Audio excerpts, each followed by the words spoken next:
Всем привет, друзья! Добро пожаловать в мою небольшую компьютерную мастерскую.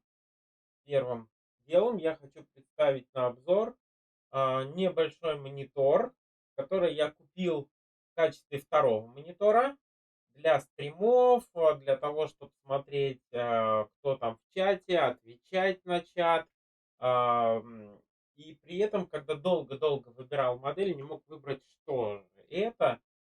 Нужен был одновременно и бюджетный монитор, и хотелось все-таки максимального разрешения, и в то же время, чтобы он был компактный, чтобы у меня на балконе не очень много места, чтобы он все-таки уместился в те объемы пространства, которые у меня есть.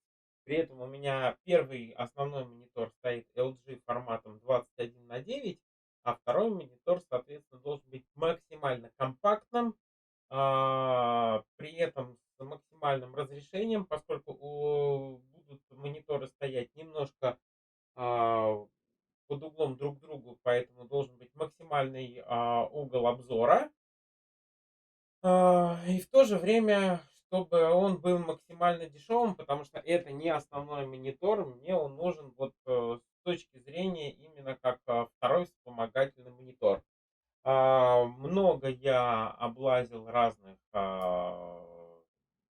сайтов, много разных сравнений провел. В результате остановился именно на вот этом мониторе, который называется Dell E2020H.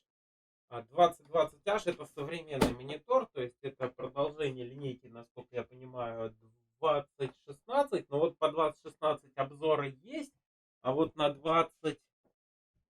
2020H его нету. Чем он примечательным? Он, во-первых, это должны быть новые технологии, хотя и старая матрица. Вот, при этом старая матрица, новые технологии, поэтому у него более широкий угол обзора, как заявляет производитель. И самое главное, когда я определялся со вторым монитором, мне нужно было именно, чтобы второй выход на монитор был DisplayPort. У меня карточка видео имеет HDMI выход, и основной монитор тоже имеет аж 2 HDMI выхода и больше никаких выходов не имеет. А в карточке остается только 3 свободных порта на DisplayPort. И это стало ключевым при выборе данного монитора. При этом я сейчас, наверное, перемещусь на стол и буду уже смотреть со стола, как вот он выглядит. Вот так он выглядит вживую, да, я его немножко тут открыл, да, вот нет, но я его еще даже не вытаскивал, поэтому это будет по-любому первое открытие. Это было только снятие скотча. Значит, сразу, что подкупило, в комплекте идет вот такой вот DisplayPort, то есть он уже есть в наличии. И поскольку он уже есть в наличии, то, соответственно, дополнительно покупать ничего нельзя. Соответственно, второй порт, ну вот такой вот своеобразный VGA-провод. И он мне понадобится, когда я буду тестировать достаточно старый компьютер, который имеет только выход VGA. Вот. Так, значит, что еще дальше мы имеем в наличии? В наличии как бы вот эта подставочка под монитор. Насколько я помню, она должна не регулироваться по высоте, но поскольку у меня на балконе места не очень много, поэтому мне, в принципе, достаточно будет и такой вот подставочки. Ну и сам, насколько я понимаю, монитор. Вот еще диск с драйверами. При этом, нет, это не диск с драйверами. Прошу прощения, это задняя крышка. Это его еще можно на стенку в дальнейшем прикрепить, что очень большой плюс для любого монитора. Там я смотрю еще что-то есть в наличии, но до этого я уже добраться не смогу, потому что мне непосредственно необходимо открыть сам монитор. Так, ну давайте посмотрим, что у нас тут по комплектации. Понятно, да? Да, это кабель питания. Да, это вот скрылся вдалеке кабель питания. При При этом я смотрю, старые мониторы упаковывали раньше в пенопласт, новые мониторы уже упаковывают в картон. Вот так вот он выглядит. Значит, что еще здесь есть в наличии? Инструкция по подключению. Достаточно такая простенькая, со схемой. И, я так понимаю, какие-то гарантии. Да. Так, паспорт, информация о сервисном обслуживании. Ну, такие стандартные вещи на разных языках, я так понимаю. Нам, в принципе, информация о безопасности норматива. Все. То есть, вот, раз, два. Все, коробка здесь уже пустая. Дальше мы, дальше мы уже непосредственно распаковываем сам монитор. Так, давайте я пока его открою. Вот он, сам монитор. Значит, что у нас имеется в комплекте? Здесь к монитору, я так понимаю, еще должно быть боковое крепление. Вот, я так понимаю, оно достаточно простенькое и должно устанавливаться именно вот на эту, наверное, платформу. Вот таким вот, наверное, образом. Но сейчас разберемся, может быть, непосредственно надо вначале сам монитор закрепить. Так, TN матрица, но тут, я так понимаю, фильм. Да, разрешение у него максимальное, по-моему, 1600 на 900, не Full HD, но в принципе для вспомогательного вот такого небольшого монитора, да, ну, как получается для офиса самый стандарт, да, ну и мне как вспомогательный для стрима. В принципе, да, за свои деньги я его брал за 5900, но сейчас в одном из магазинов цена на него уже 5350, по-моему. Ну, уже такой достаточно демократичный, я так понимаю, ценник. Поэтому пока есть в наличии, пока он не супер дорогой, советую брать. Вот, сейчас мы сравним эту TN-матрицу с матрицей IPS, которая у меня на основном мониторе. Вот, и, наверное, с вами уже вернемся, когда монитор будет подключен. Вот так он выглядит. Вот, давайте я его еще, наверное, соберу, и только потом мы уже будем непосредственно выходить уже с включенным монитором. Так, судя по инструкции, мы вот эту лямблю вставляем сюда. Да, вот эту подставку мы вставляем на этот постамент. Дальше мы переворачиваем монитор, кладем его, получается, сейчас на стол. Хорошо, у меня двухуровневый стол, поэтому можно, в принципе, это осуществить. Это вот так делается, точнее, вот так переворачивается. Никогда до этого не имел продукции Dell, кроме вот как офис, ну, в основном офисной, да, вот у меня рабочий ноутбук Dell, вот, а вот отдельно с мониторами Dell я не помню, как я работал. Так, тут, так понимаю, надо что-то отверточкой подеть, да, тут написано отверточка, но мне кажется, тут не только отверточка, но и просто пальцем можно придавить, и она уже будет вставлена. Поскольку у нас здесь крепления нет, я так понимаю, вот эти 4 болта просто снимают крепление и можно повесить на стенку. Но поскольку у нас их нет, а вот смотрю я, одно крепление чуть-чуть здесь уже отломано заранее, да? Вот. Чуть-чуть его отломали, но это в принципе не важно, оно так для декорации, причем сзади его особо не видно. Ну, в принципе, вставляется, держится нормально. Вот. То есть будьте внимательны, может с завода быть уже с поломанным креплением. Дальше мы подсоединим кабель питания, но у меня уже есть как проведен кабель питания, и у меня самое главное это вот DisplayPort. Я на всякий случай, наверное, еще VGA сразу подключу, будет просто болтаться, мало ли вдруг для каких-то мне целей пригодится. Да, смотрите, вот тут вот такая дырочка, насколько я понимаю, она сделана для того, чтобы ее протянуть сюда кабели, чтобы они просто вот, ну, как бы не мешались на столе. Вот. И сразу подсоединю вот этот кабель раз. VGA правдену тоже подсоединю. Наверное, лучше тот, который идет в комплект, потому что он достаточно такой интересный, солидный. Смотрится солидно. Почему бы не использовать солидность? Так. Мгм.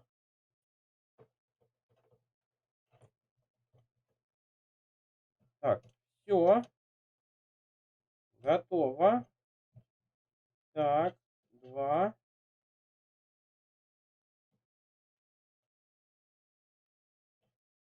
два, три. Все, ножка есть, монитор подсоединен почти. Осталось закинуть проводку и подать на него питание, да? Итак, первое включение у нас сейчас будет. Посмотрим, как себя поведет данный девайс. Так, ну вот Dell. Вот, сразу нам предлагает, смотрите, выбрать язык. Мы, наверное, сразу русский выберем. Да? Все, монитор подключился. Так, и что мы видим? Вот, в принципе, нам надо, наверное, какую-то одну и ту же картинку пустить. Ну, давайте само описание вот этого монитора, да. А, вот так вот мы видим. Видите, какая разница между IPS и тем монитором. Но, с другой стороны, мы здесь видим только чат и все остальное. Ну, в принципе, за свои деньги нормальный монитор. В принципе, достаточно четкая картинка, да. Сейчас мы еще параметры экрана посмотрим. Посмотрим так, LG. Вот это еще мы посмотрим, определить. Он пока еще не нашел драйвер, да, но он по-любому определяется как 1600 на 900, это, то есть его максимальный потенциал. И, в принципе, завелся он без проблем. И как второй монитор отличный вариант. Поэтому, если вам необходимо приобрести второй монитор для стримов, для чатов или вообще просто какой-то вспомогательный монитор. Бюджетный дешевый вариант. Вот он работает. Давайте сейчас посмотрим, что у него есть еще. Давайте в меню посмотрим. То есть есть регулировка яркость, контрастность. Да? Яркость, контрастность. Есть источник сигнала. Вот здесь можно выбрать. Автовыбор включен. Сбросить источник сигнала. Цвет можно. Готовые режимы посмотреть. Давайте посмотрим, что у нас за готовые режимы. Вот у нас тут есть стандарт, есть комфорт View, теплый, холодный. Но поскольку, да, вот он немножко, получается, желтит, поэтому, может быть, стоит его настройки выбрать там холодный, например, да, или обычный. Вот, чем он отличается от стандарта, но стандарт как-то, по-моему, менее яркий. Ну, наверное, вот давайте обычный цвет выберем. Да, то есть тут еще по умолчанию есть регулировки по цветам. Можно выбрать. Вот. Дальше посмотрим, что еще у нас тут. У нас ничего, можно сказать. Нету, да? Угу. И возвращаемся. Все управление на 4 кнопках. Резкость, широкий формат. Если кому-то необходимо, можно здесь сделать 3 на 4, 5 на 4. Широкий. Обратно вернуться. Резкость добавить. Ну, это если или убрать. Кому как. Вот. Ну, в принципе, он достаточно четкий, но вот при резкости появляется еще дополнительная рябь. Так, дальше меню, таймер, язык, прозрачность. Меню это самого меню, персонализация. То есть есть он готовый режим и контрастность, другое. Сведения, серийный номер, в принципе, яркость. Ну вот давайте попробуем вытащить его максимальной яркости. Мгм. Максимальный контраст. Ну, вот стал чуть белее. Вернем так. У нас, то есть, в принципе, вот здесь, вот, в принципе, оно и все. Да? То есть мы вот так вот подкручиваем. И, в принципе, больше как бы ничего здесь нет. Давайте предустановку посмотрим. То есть вот оно, опять же, мы то, что мы смотрели. Стандарт обычный. Все-таки обычный цвет ярче. Стандарт какой-то более блеклый. Вот есть более темный, наверное, для просмотра фильма. Теплый, холодный. Вот. Может быть, еще картинка не совсем удачная. Вот. Но, в принципе, на ней можно как раз и фиолетовый цвет отсматривать.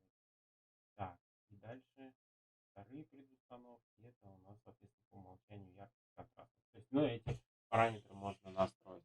В принципе, как второй монитор, отличный вариант. Скромное место. Соответственно, вот стримерская получается камера. Сам основной монитор, вспомогательный монитор. Вот так вот хорошо друг с другом умещаются. Но опять же, вот по диагонали, да, даже если основной монитор чуть-чуть вперед выдвинуть, то есть как бы, ну, мы даже вот видим, вот, может вот чуть-чуть получается тоже выправить. Вот, там, в принципе, не обязательно смотреть все, полностью его. Там достаточно будет просто мельком взглянуть, как идет стрим, кто в чате пишет, как вообще трансляция идет. То есть, как бы, ну, я сразу говорю, что у меня это в основном для вот этой программы OBS. То есть я ее вот сюда сейчас ставлю вместо основного экрана. И, соответственно, вот на ней и смотрю, что у меня как тут поднастроено, что у меня работает, что у меня не работает. Здесь идет основной контент. Итак, давайте подведем итоги. Монитор Dell E2020H выпуска 2020 года. Оптимальный монитор в качестве второго дополнительного. Имеет DisplayPort, что является существенной выгодой. Достаточно дешевый, компактный.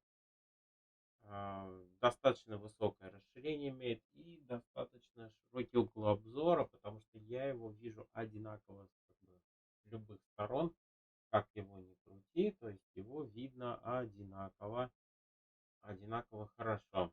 Поэтому рекомендую к покупке, если кому-то нужен такой девайс. Дальше посмотрим уже по мере эксплуатации, что с ним будет происходить. Если было полезно, ставьте лайки, подписывайтесь на канал. Всем удачи, всем пока и до скорых встреч.